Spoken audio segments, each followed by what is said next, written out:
श्री स्वामी समर्थ. तुम्हा सर्वांचं श्री स्वामी समर्थ कृपा या चॅनलवर मनापासून खूप खूप स्वागत. स्वामी महाराज तुमच्या सर्व चांगल्या इच्छा पूर्ण करोत हीच स्वामींच्या चरणी प्रार्थना करते आणि आजच्या नवीन व्हिडिओला सुरुवात करते. 25 जून 2024 रोजी मंगळवारी आलेली आहे अंगारक संकष्ट चतुर्थी. संकष्ट चतुर्थी जेव्हा मंगळवारी येते तेव्हा त्या संकष्टीला अंगारक संकष्ट चतुर्थी असं म्हटलं जातं. जर आत्तापर्यंत तुम्ही संकष्ट चतुर्थीचं व्रत केलं नसेल आणि जर तुम्हाला या चतुर्थी व्रताला सुरुवात करायची असेल तर तुम्ही येणाऱ्या संकष्ट चतुर्थीपासून या व्रताला सुरुवात करू शकता. चतुर्थी ही तिथी गणपती बाप्पांना समर्पित आहे. गणपती बाप्पांना प्रथम पूजनीय मानलं जातं. जी व्यक्ती मनोभावे बाप्पांची आराधना करते त्या व्यक्तीवर बाप्पांचा कृपाशीर्वाद राहतो.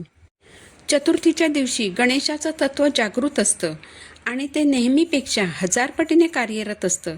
अशा या विशिष्ट तिथींवर जर आपण काही उपाय केले तर त्या उपायांचं आपल्याला शीघ्र फळ प्राप्त होत असतं.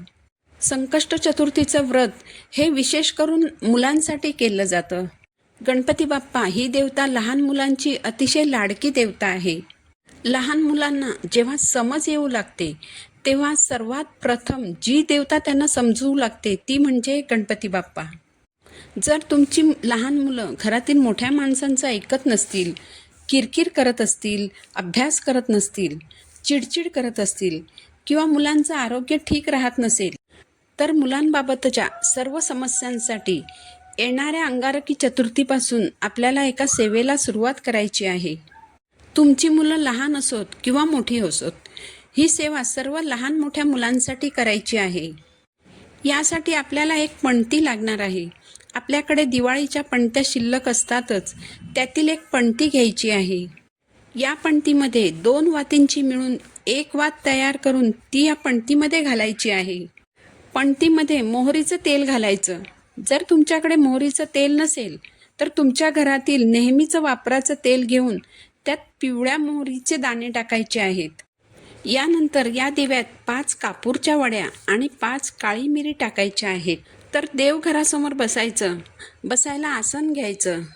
यानंतर एका प्लेटमध्ये दिवा ठेवून हा दिवा प्रज्वलित करायचा. नंतर प्लेटसहित दिवा आपल्या 2 हातांच्या ओंजळीमध्ये घ्यायचा.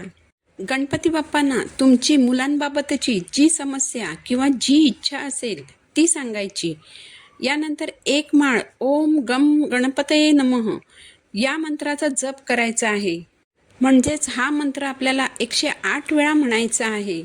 यानंतर पुन्हा बाप्पा व मुलांबाबतची जी समस्या असेल ती बाप्पांना सांगायची आणि या समस्येतून मला मार्ग दाखव अशी बाप्पांना प्रार्थना करायची आहे.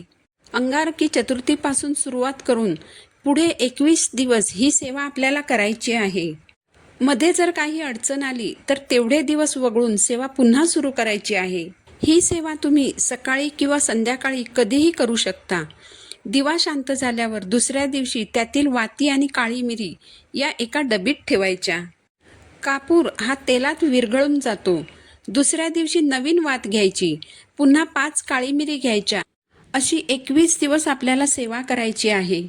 21 दिवस सेवा झाल्यानंतर 22व्या दिवशी वापरलेल्या सर्व वाती आणि काळी मिरी एखाद्या झाडाखाली मातीत पुरायच्या आहेत. म्हणजे नंतर त्यांचं विघटन होऊन जाईल.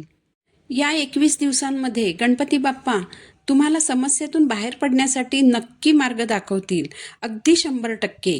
कारण बाप्पा हे संकटनाशक आणि विघ्नहर्ता आहेत. भक्तांच्या हाकेला लगेच धावून येणारी ही देवता आहे. तर ही सेवा तुम्ही अंगारकी संकष्टी चतुर्थीपासून नक्की सुरू करा. यानंतरची जी सेवा आहे ती इच्छापूर्तीसाठी करायची आहे. जर तुमची कोणतीही इच्छा बऱ्याच काळापासून अपूर्ण असेल, प्रयत्न करूनही पूर्ण होत नसेल, तर ती इच्छा पूर्ण होण्यासाठी तुम्हाला या अंगारकी चतुर्थीपासून 21 दुर्वांची सेवा करायची आहे. यासाठी देवघरातील गणपती बाप्पांसमोर बसायचं. 21 दुर्वांची एक जुडी हातात घ्यायची.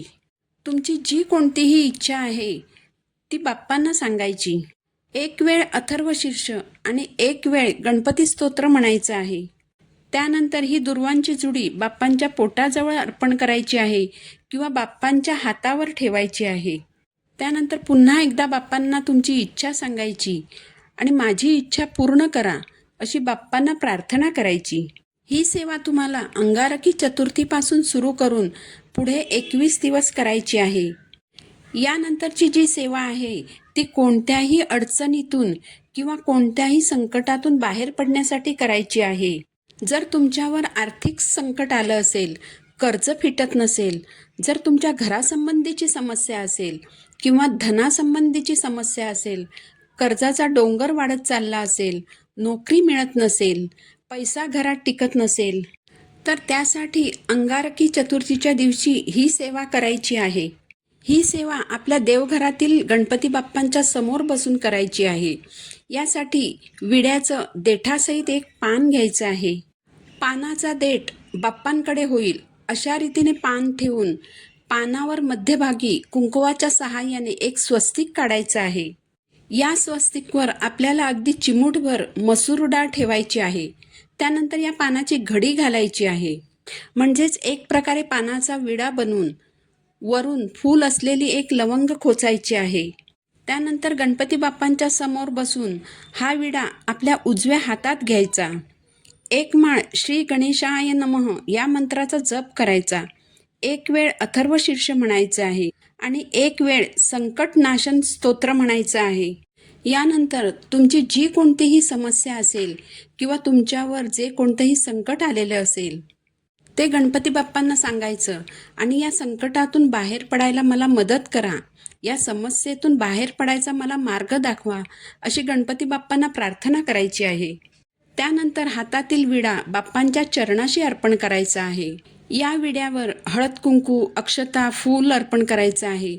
धूपदीपाने ओवाळायचं आहे. दुसऱ्या दिवशी हा विडा एखाद्या झाडाखाली मातीत पुरायचा आहे. या सर्व सेवा करताना मनामध्ये श्रद्धा, भक्ती आणि निष्ठा असावी. गणपती बाप्पांवर विश्वास असावा. बघा, गणपती बाप्पा तुमच्या हाकेला नक्कीच धावून येतील. तुम्हाला तुमच्या अडचणीतून बाहेर पडण्याचा मार्ग दाखवतील. श्री स्वामी समर्थ.